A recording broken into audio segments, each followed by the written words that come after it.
तो hello guys, आज हम स्टीवर्ट थ्योरम पढ़ेंगे, उसका प्रूफ पढ़ेंगे एंड ऐसे 3 केसेस जो आपको याद रखने हैं, जो आपके यूजफुल होगा कॉम्पिटिटिव एग्जाम्स में। एंड उसके बाद हम एक क्वेश्चन करेंगे, एक क्वेश्चन करते हैं। तो पहले हम प्रूफ पे जाते हैं। तो पहले एक डायग्राम बनाते हैं।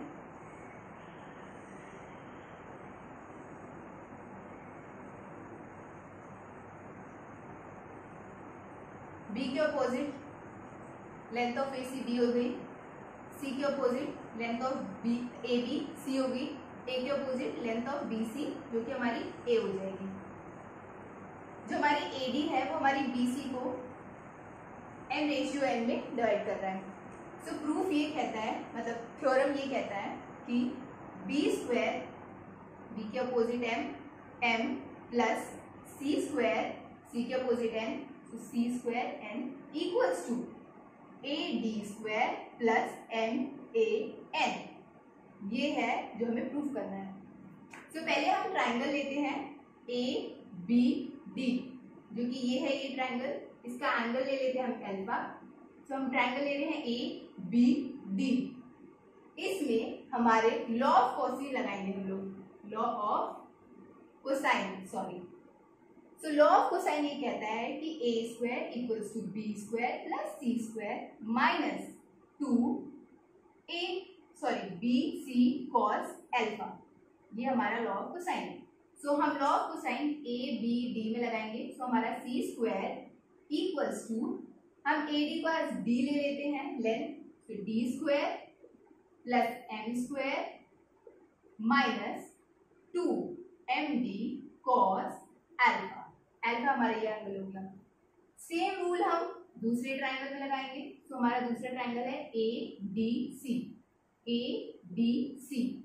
इसमें हम सेम रूल लगाएंगे। तो हमारा B square equals to D square plus N square minus 2dn cos beta. इस एंगल को हम लोग बीटा लेते हैं। ये हमारा इक्वेशन 1 हो गया, ये हमारा इक्वेशन 2 हो गया। अल्फा प्लस बीटा हमारा 180 डिग्री होगा, अब देख सकते हो। तो अल्फा प्लस बीटा हमारा 180 डिग्री हो गया। तो हमारे ये कंडीशन में cos alpha plus cos beta हमारा 0 होता है।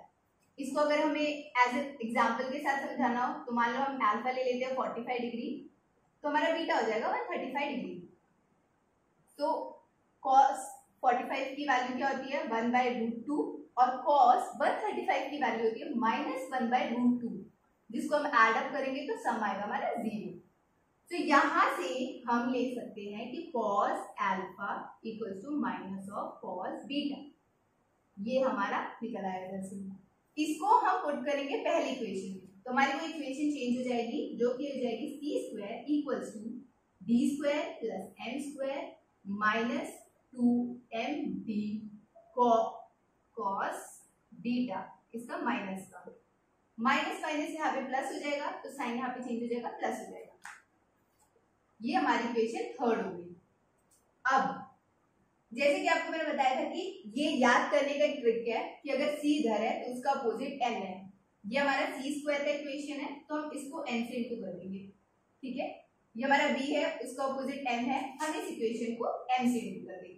तो हमारी चेंज इक्वेशन जो बनेगी वो बनेगी C square n equals to D square n plus n square n plus 2mnd cos beta, ठीक है। दूसरी इक्वेशन ये जो हमारी ट्रांसफॉर्म होगी वो बनेगी हमारी B square m equals to D square m plus n square m minus of 2mnd cos beta.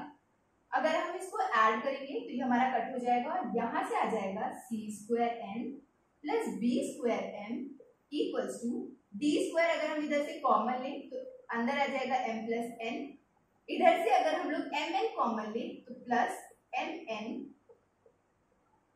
m plus n। अगर आप लोग फिगर में देखोगे तो हमारी ये जो टोटल लेंथ है BC वो हमारी a है, और उसको हम m/n करें तो अगर हम बोल सकते हैं कि m plus n equals to a हो जाएगा हमारा, जो कि यहाँ पे हम उसको रिप्लेस कर सकते हैं। तो मैं ये पार्ट मिटा रही हूँ।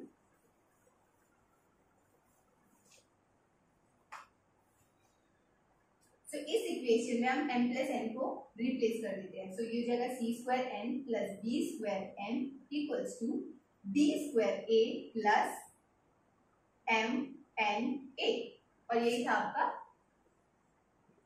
थ्योरम। तो ये हो गया आपका प्रूफ। अब हम बढ़ते हैं कि आपकी कौन सी वो 3 केसेस है जो आपको याद रखना है, जो आपको कॉम्पिटिटिव एग्जाम में बहुत हेल्पफुल होंगे।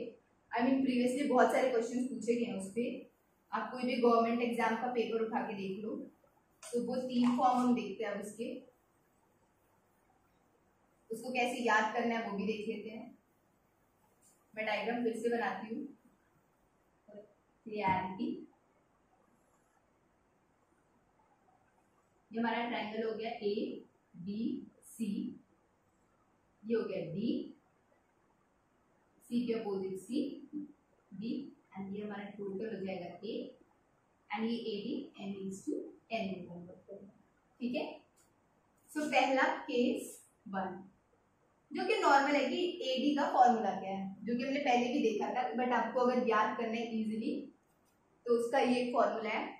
b है, b के अपोजिट m है, तो b स्क्वायर लिख दीजिए, m लिख दीजिए, प्लस c ये रहा, c के अपोजिट n है, c स्क्वायर और n हो गया, बाई a और b आ चुका है, क्या बचा a, सॉरी b और c आ चुका है, क्या बचा a को भी तो टर्न चाहिए होगी, तो आप उसको नीचे लिख दीजिए जगह, ताकि वो बुरा ना माने, माइनस mn, ये हमारे एक्सटर्नल है, इनको तो नेगेटिव भगा ही दीजिए, ऐसा समझ।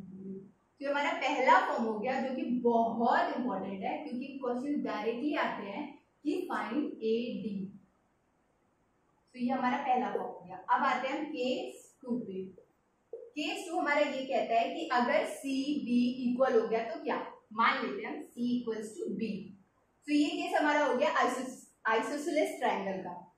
अगर हम इसी इक्वेशन में c इक्वल्स टू बी को डालें तो क्या बन जाएगा, A D square equals to B square N plus c की जगह हम b डाल देते हैं, b square N by A minus M N. हम b स्क्वायर कॉमन ले लेते हैं, बचा m plus N by A minus M N. मैंने आपको पहले भी बताया था m प्लस एन क्या होता है, a होता है, तो ये इससे और इससे कट गया, तो आपका ए डी स्क्वायर आ गया B square minus M N, या तो आप ऐसे भी बोल सकते हैं कि ए डी आ गया हमारा under root B square minus M N. ये हमारा सेकेंड फॉर्म हो गया जो आपको याद रखना है। अगर क्वेश्चन में बोला जाता है कि एक आइसोसेलेस ट्रायंगल है और उसका आपको एक साइड दिया है, मतलब उसकी दोनों साइड वही होगी, आपको 2 साइड दी है, मान लो 20, ए सी हमारा हो गया और फिर बी सी दिया है आपका, तो आपको पता है कि ये साइड क्या होना, और वैसे भी आपको यूज ही नहीं आना वैसे तो देखा जाए तो अब डायरेक्टली ये फॉर्मूला लगा सकते हैं। फिर हमारा केस 3 आता है कि अगर A D by angle bisector हुआ तो, मतलब अगर ए डी एंगल बाइसेक्टर हुआ तो हम क्या प्रॉपर्टी यूज करेंगे, और उस कंडीशन में हमारा ए डी का वैल्यू कैसे निकाल सकते हैं। जब हमारा ए डी अगर एंगल बाइसेक्टर हुआ तो हमें पता है कि C by B, C by B equals to M by N हो जाता है, C by B equals to M by N। अब देखो ऊपर के नीचे के, ऊपर के नीचे के याद करना आसान हो जाएगा। अब हम इसको इससे क्या हो जाएगा, CN equals to MB, ये हो गया। अब इस चीज को हम पहले वाले फॉर्मूले में डालते हैं और क्या चेंजेस आता है वो देखते हैं। A D square equals to, इसको हम लिख सकते हैं b dot B M, so b dot B dot M, B square M plus c dot N by A. मैं इस b को c से कन्वर्ट करती हूँ और इस c को, सॉरी इस b को नहीं, सॉरी ये जो bm है, bm इसको मैं cn से कन्वर्ट कर देती हूँ इस पूरी टर्म को, और cn को bm से कर देती हूँ। ठीक है, तो हमारा ये बनेगा क्या, अगर इधर लिखूं मैं, so bcn plus cbm by a minus mm जो कि हमारा पहले से था, minus M B, minus M B. मैं कहाँ लिखूँ, यहाँ पे जगह में डाल देते हैं इसको ए, तो मैं यहाँ पे लिखती हूँ। यहाँ पे अब हम लेंगे इसमें कॉमन बी सी, देखो आप दोनों में कॉमन है, अगर हम बी सी कॉमन ले लेते हैं तो बीच में बचा N plus N by A minus N N.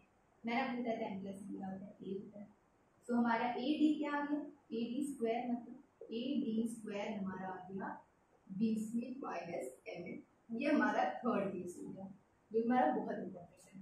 तो हमारा पहला केस है ये, दूसरा केस है ये जब ट्राइंगल आइसोसेलेस दिया हो, तीसरा केस है ये जब ए डी बाइसेक्टर हो, तो हम ए डी को हम ऐसे फाइंड आउट कर सकते हैं।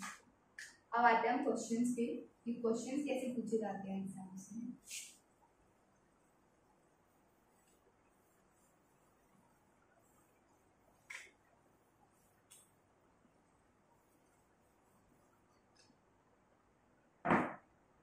तो क्वेश्चन हमारा कुछ इस तरह है, ये हमारा 13 है, ये हमारा 20 है, ए बी सी, और ये हमारा डी है, और इसको कुछ रेशियो में 1 से करेंगे। हाँ, हमारा एन दिया है 40 और एन दिया है 7, हमें निकालना है ए डी। तो आप इसका आंसर बताइएगा कमेंट सेक्शन में क्या है, कौन सा फॉर्मूला आप लगाएंगे, और कुछ इन्फॉर्मेशन नहीं है, जैसे ये दिया हुआ आपको, तो आपको पता होना चाहिए कि आप कौन सा वाला करेंगे। Thank you.